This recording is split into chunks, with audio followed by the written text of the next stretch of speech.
The Japanese pilots couldn't stop laughing.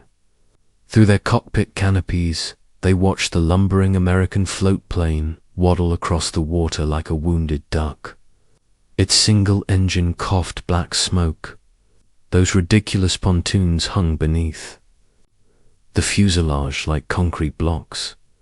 Maximum speed, maybe 150 miles per hour on a good day. The Mitsubishi A6M0 could hit 330. Lieutenant Commander Yamamoto keyed his radio. His voice dripped with contempt, like shooting fish in a barrel. His wingman chuckled in agreement. They'd downed dozens of American aircraft over the past 6 months. This would be target practice. The floatplane was a Vought OS2U Kingfisher. Naval aviators called it the Kingfisher. The Japanese called it the Easy Kill. Slow, ungainly, designed for scouting missions and pilot rescue, not dogfighting. It mounted just two .30 caliber machine guns. A Zero carried two 20mm cannons and two 7.7mm machine guns. The math wasn't complicated, but the pilot inside that Kingfisher wasn't thinking about math. Lieutenant Nathan Pierce from Kansas City, Missouri, was thinking about his daughter's 4th birthday, which he'd missed 3 weeks ago. He was thinking about the downed B-17 crew he'd spotted floating in life, rafts 12 miles southeast of his current position. And he was thinking about the 6 Zeros now descending toward him, like hawks on a field mouse. Pierce's hands moved across the controls with practiced efficiency.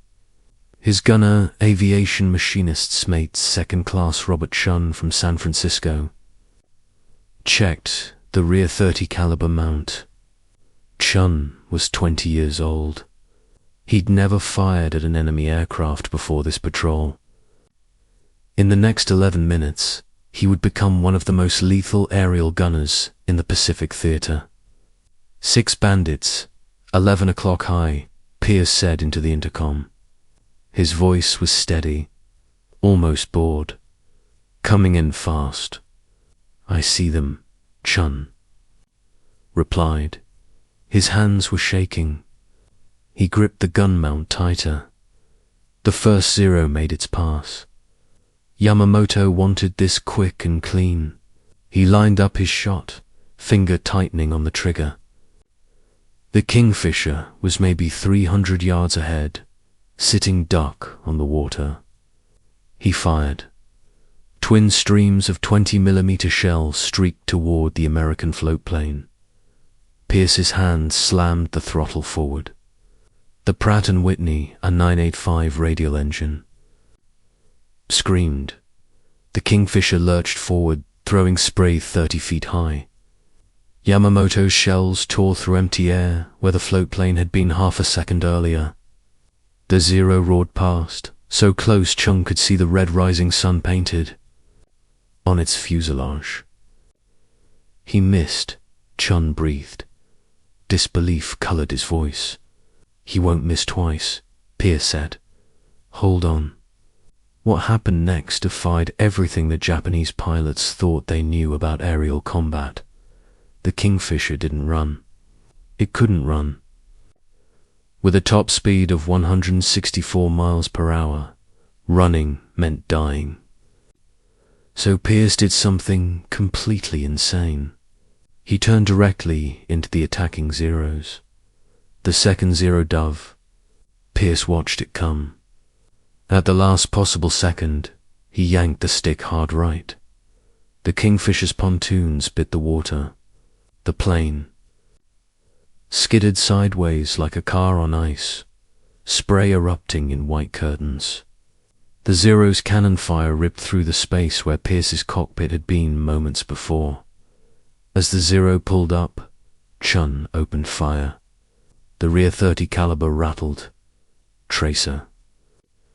Rounds arced toward the climbing fighter. Most missed.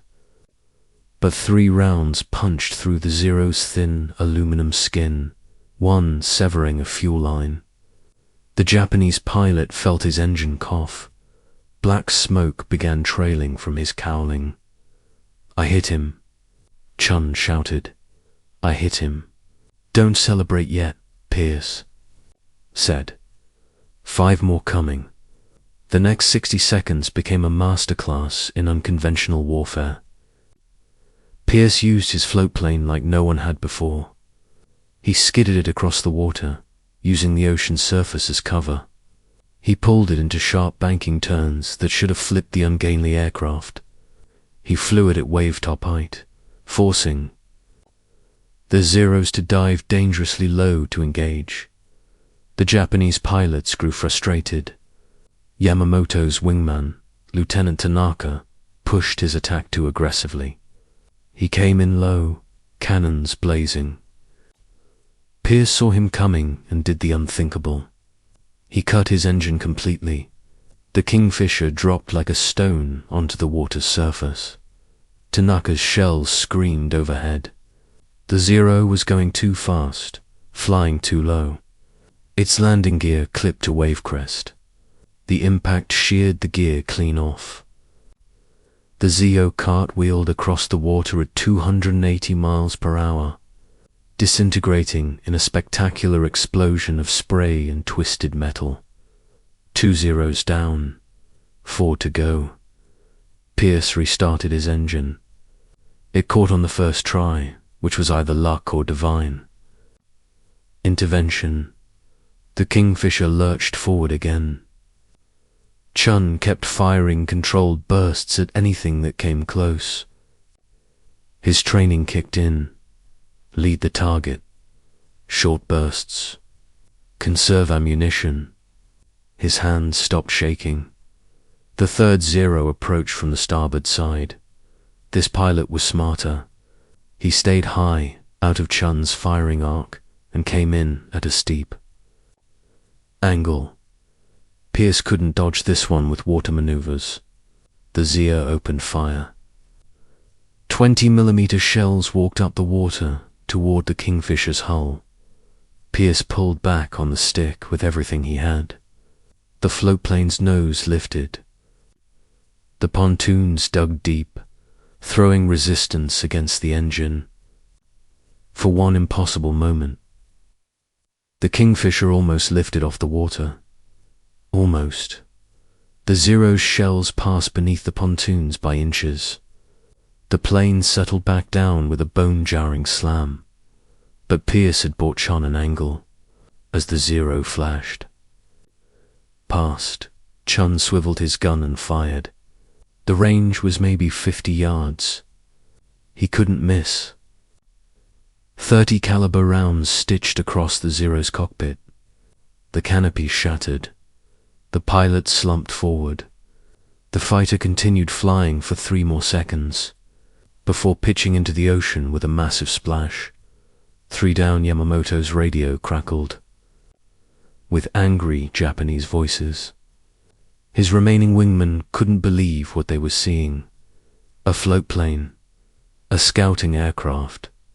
It was killing them. All aircraft, attack together, Yamamoto ordered. Overwhelm him. The 3 remaining Zeros split into a pincer formation. 2 would come from opposite sides while Yamamoto attacked from directly ahead.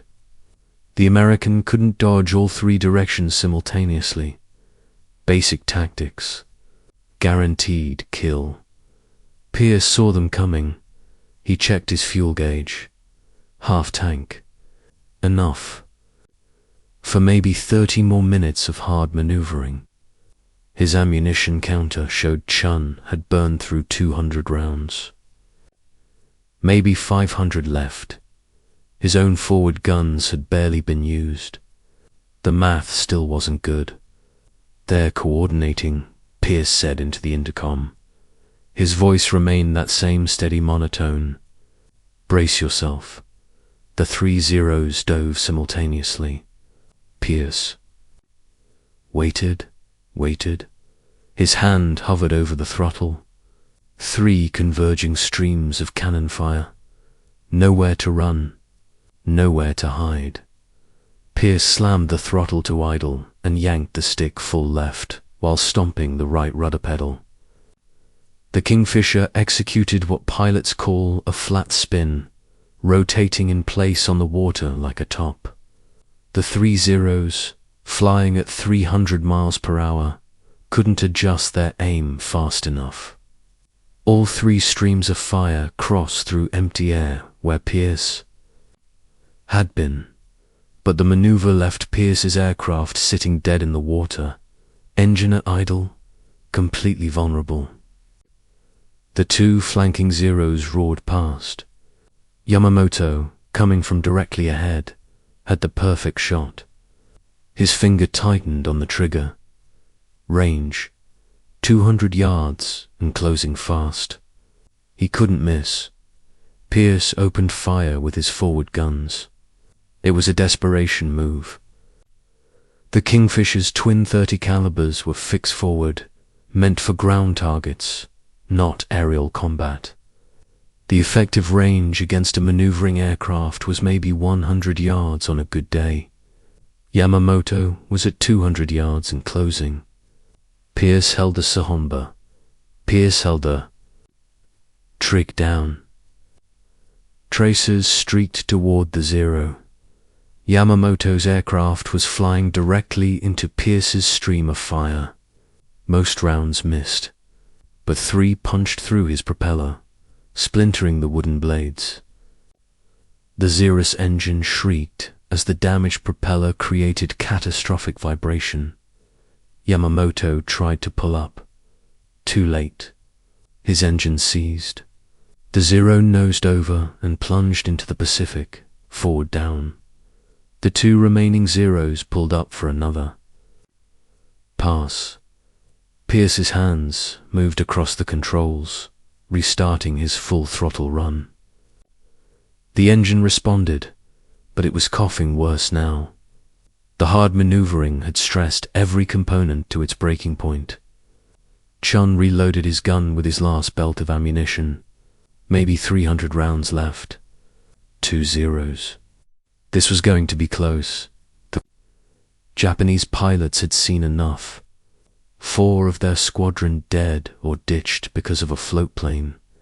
The shame was unbearable. They would end this or die trying.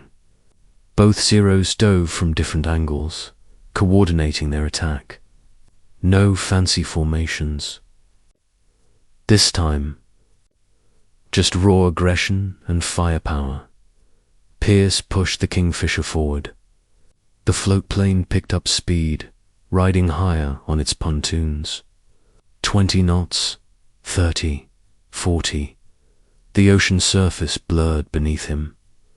The Zeros closed from 9 o'clock and 3 o'clock, their cannons already firing. Chun swiveled his gun back and forth, trying to track both targets. Impossible. He fired at the left Zero, missed. Fired at the right. 0. Missed. His ammunition counter clicked down. 250 rounds. 200. 150. Pierce saw something the Japanese pilots didn't. Dead ahead, maybe 400 yards, a small island rose from the ocean. Just a rocky outcropping, barely 30 feet tall. But it was cover. He pointed the Kingfisher directly at it. The Zeros adjusted their angles, still firing. Shells walked up the water behind Pierce's aircraft. At the last possible second, Pierce yanked the stick back. The Kingfisher's nose lifted. The aircraft, moving at nearly 60 knots, hit the island's shallow approach and launched into the air. It wasn't flight. It was a controlled crash trajectory. The floatplane sailed over the rocky outcropping, pontoons clearing the highest stones by maybe 5 feet. The 2 Zeros, flying at 300 miles per hour, couldn't pull up in time.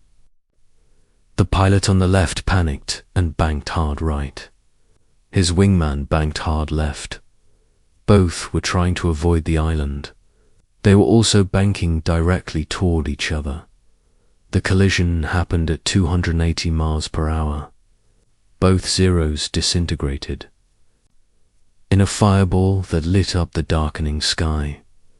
Burning wreckage scattered across the water for a quarter-mile. 6 down. The Kingfisher hit the water on the far side of the island with a teeth-rattling impact. Pierce fought the controls, keeping the aircraft from flipping. The pontoons bounced once, twice, then settled. The engine coughed out black smoke and died completely.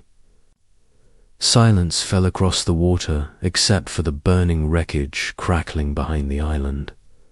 Chun sat in his gunner's seat, hands still gripping the empty machine gun.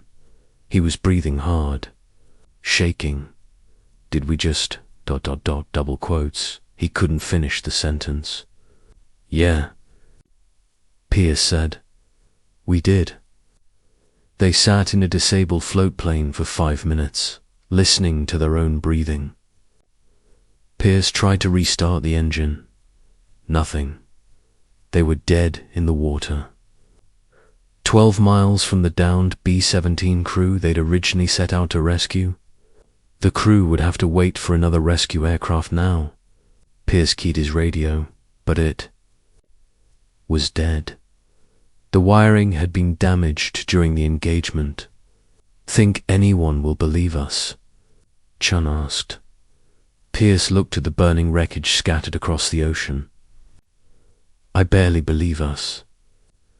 They spent the next 4 hours drifting while Pierce worked on the engine. The problem was a severed fuel line, damaged during one of the close passes. Pierce patched it with electrical tape and prayer. The engine finally coughed to life as the sun set. They limped back toward their base at 8 knots, arriving just before midnight. The deck officer who greeted them took one look at the Kingfisher and went pale. The aircraft was covered in bullet holes. The port pontoon had a crack running its entire length. The propeller had damage on 2 blades. The tail section looked like Swiss cheese. What the hell happened to you? The deck officer asked. Ran into some Zeros, Pierce said. He climbed down from the cockpit, legs shaking now that the adrenaline was wearing off. 6 of them. The deck officer laughed. Then he saw Pierce wasn't joking. 6 Zeros? 6 Zeros, Chun confirmed. He looked like he'd aged 10 years. Shot them all down. The deck officer stared at them, then at the damaged floatplane, then back at them. You're serious? Dead serious, Pierce said. Now, if you'll excuse me, I need to file a report and figure out how we're going to rescue that B-17 crew. The report caused chaos. Command didn't. Believe it. 6 Zeros downed by a floatplane. Impossible. They launched an investigation, but over the next 3 days, patrol boats found the wreckage. 5 Zero aircraft scattered across a 12-square-mile area. The 6th, Yamamoto's fighter, was found partially submerged near the island with propeller damage matching Pierce's forward guns. The evidence was undeniable. A Kingfisher floatplane had engaged 6 A-6M0 fighters and 1 naval intelligence. Scrambled to understand how, they interviewed Pierce for 6 hours straight. How did he maneuver like that? Why didn't he try to escape? What made him think he could fight? Pierce's answers were maddeningly simple. I used the water. They didn't. I was in my element. They weren't. It was true. The Zero pilots had been trained for high-altitude dogfighting. They'd mastered energy, management, climb rates, turn rates, but they'd never practiced attacking a target that could use the ocean surface as both shield and weapon. Pierce had exploited that gap ruthlessly, but there was something else. something deeper that Pierce couldn't quite articulate in the debriefing room. When those Zeros dove on him, he hadn't seen death approaching. He'd seen a puzzle to solve. 6 variables trying to kill him. His job was to manipulate those variables until they destroyed each other. He'd used the Zeros' speed against them. Their aggression, their assumptions, every advantage they possessed became a weakness in the tight confines of water-level combat. The floatplane's ungainliness became an asset. Its slow speed allowed tighter turns. Its water operation meant it could stop, spin, and restart in ways no conventional aircraft could match. Naval intelligence classified the engagement report. They didn't want the Japanese to know their tactics had been analyzed and countered. But word spread through the fleet anyway. Kingfisher pilots started requesting copies of Pierce's after-action report. They studied his maneuvers. Some tried to replicate them. Most failed. What Pierce had done required split-second timing, perfect spatial awareness, and nerves of absolute steel. He'd calculated 6 different attack vectors simultaneously while flying an aircraft on the edge of its performance envelope. One mistake and he'd have been another statistic. The Navy offered Pierce a promotion and transfer to fighters. He turned them down. "Kingfisher suits me fine," he said. He returned to patrol and rescue duty 3 weeks later, flying the same slow, ungainly floatplane the Japanese had laughed at. Chun stayed with him as his gunner. Neither man spoke much about the engagement when other pilots asked for advice. Pierce's answer never changed. Use what you have. Know your enemy's assumptions. Break them. 6 months later, Pierce rescued the crew of a downed B-29 from behind enemy lines. Landing his Kingfisher in hostile waters and extracting all 7 men under fire. He received the Navy Cross. The citation mentioned his extraordinary heroism and disregard for personal safety. It didn't mention the 6 Zeros. The full story remained classified until 1963, 18 years after the war ended. By then, Pierce had retired from the Navy and was teaching high school physics in Kansas City when reporters finally tracked him down to ask about the engagement. He was in his classroom, demonstrating momentum and energy transfer using model airplanes. "Did you really shoot down 6 Zeros in a floatplane?" the reporter asked. Pierce set down his model aircraft.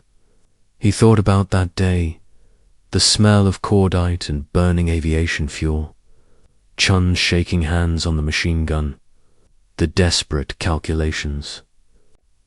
Running through his mind as 6 fighters dove to kill him. "I didn't shoot them down," he said finally. "They shot themselves down. I just gave them the opportunity." The reporter didn't understand. Most people didn't. They wanted Pierce to be a hero, a Superman who defied physics and probability. But Pierce had never seen himself that way. He'd been a man in an impossible situation who'd refused to accept the obvious outcome. The Japanese pilots had expected him to run or die. Those were the only logical options. So Pierce had chosen a third option, turned the ocean itself into a weapon and used the enemy's assumptions as ammunition. It worked once. It would probably never work again. Modern warfare had moved beyond floatplanes and close-range dogfights. But the principle remained. Know your environment. Know your enemy. And when they laugh at your weakness, use that weakness to destroy them. Pierce died in 1987 at age 71. Chun attended the funeral. They hadn't seen each other in 15 years, but Chun came anyway. He stood by the grave and remembered. Being 20 years old, firing a machine gun at aircraft traveling 3 times his speed, watching them fall one by one. "We did the impossible," Chun said to the headstone. The wind carried his words away across the Kansas prairie. Somewhere over the Pacific Ocean, the wreckage of 60 fighters still rested on the ocean floor. Testament to the day, a slow, laughable.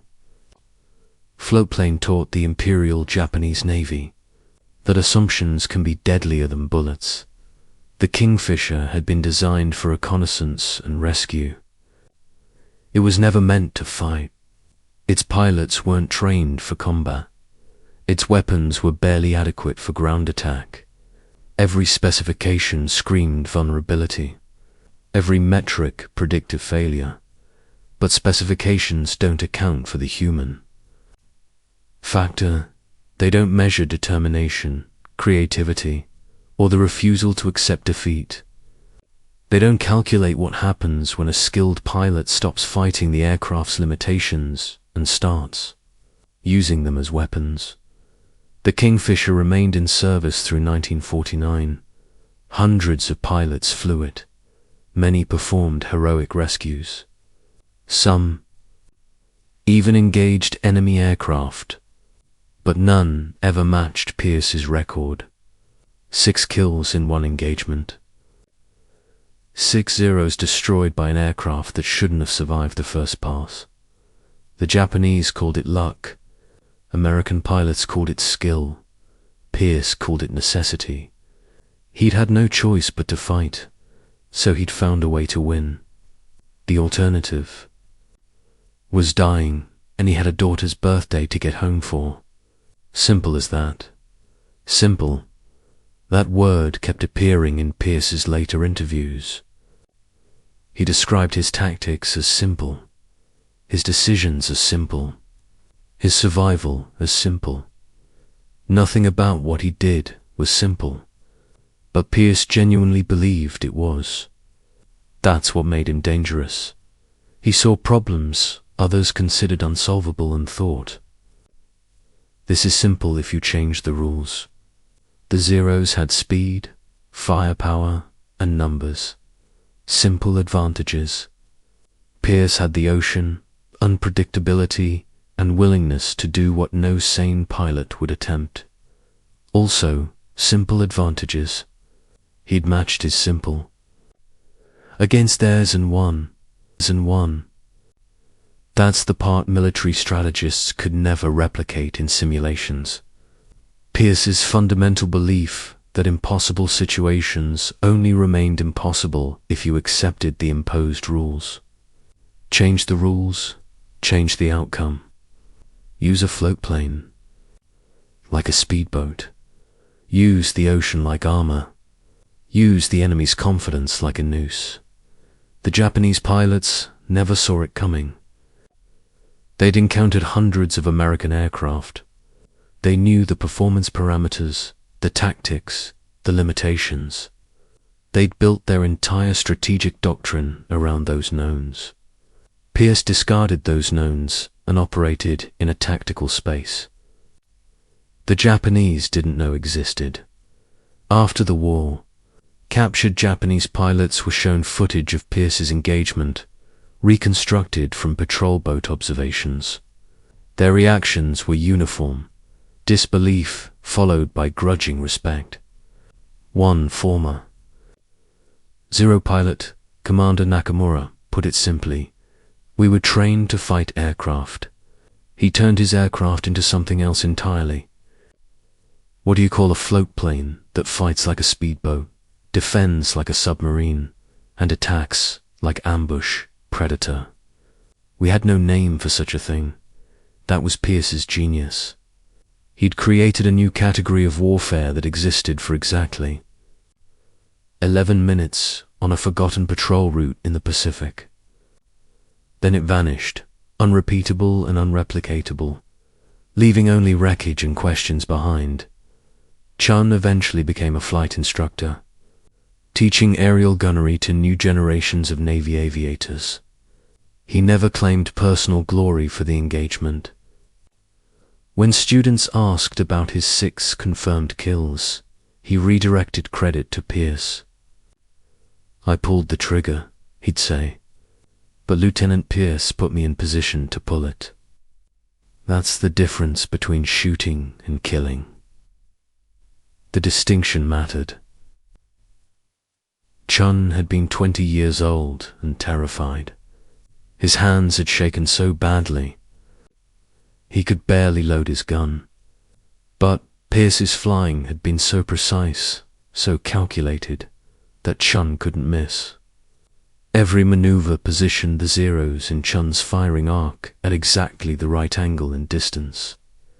Pierce had weaponized his own gunner. That level of coordination required perfect trust. Chun had to believe Pierce wouldn't get them killed. Pierce had to believe Chun would hit his shots. They'd only been crewed together for 3 months before the engagement. But in the crucible of combat, 3 months became a lifetime of mutual understanding. The B-17 crew Pierce had been trying to rescue was eventually picked up by another Kingfisher the following day. All 7 men survived. They never learned that their would-be rescuer had been delayed because he was too busy shooting down 6 Zeros. Pierce never told them. He considered the mission a failure because he hadn't completed the rescue himself. That was Pierce.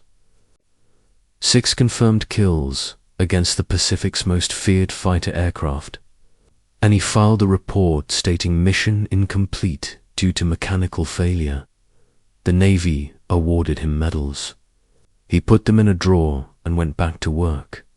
His daughter, Julie Piershoffman, eventually learned the full story in 1963 when reporters descended on her father's quiet Kansas City home.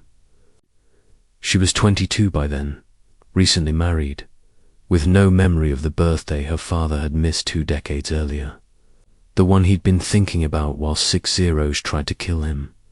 "Did you know?" the reporters asked her. "Did he ever tell?" "You?" She shook her head. "Dad didn't talk about the war. He talked about physics and baseball and how to fix a carburetor. I knew he'd flown in combat. I didn't know he'd done anything special. Nothing special."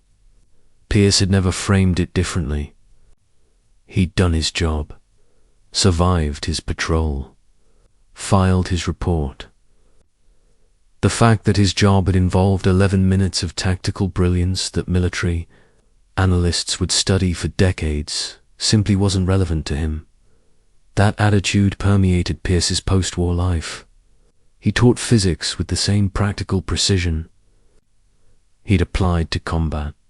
When students struggled with complex concepts, he broke them down into simple principles: momentum, energy, force, action, and reaction. The same principles that governed a Kingfisher dancing across the water, dodging cannon fire. One of his students, David Chunino, relation to Robert, Chuno eventually became a Navy pilot himself. He flew F-4 Phantoms in Vietnam. After a particularly harrowing mission, he sought out his old teacher. "How did you stay calm?" he asked. "When they were trying to kill you, how did you think clearly?" Pierce considered the question. He was 53 years old now, teaching physics to teenagers, decades removed from combat. "I didn't think about dying," he said finally. "I thought about flying. Dying was their job. Flying was mine. I focused on my job and let them worry about theirs." Simple answer, profound implication. Pierce had compartmentalized survival itself, treating it as a natural outcome of proper technique rather than the desperate goal. The Zeros were trying to kill him, but Pierce was trying to fly. As long as he flew better than they killed, he'd survive. That mindset couldn't be taught. David Chun tried to adopt it in Vietnam. Sometimes it worked, sometimes it didn't. The difference was Pierce's absolute conviction. He believed in his flying the way other men believed in God. Unshakable, fundamental, DEFINITIONAL, the Kingfisher. That Pierce flew that day was eventually recovered and restored. It sits in the National Naval Aviation Museum in Pensacola, Florida. The bullet holes have been repaired, the cracked pontoon replaced, the damaged propeller mounted separately. As an exhibit, tourists walk past it daily, reading the placard describing its service history. Most don't stop.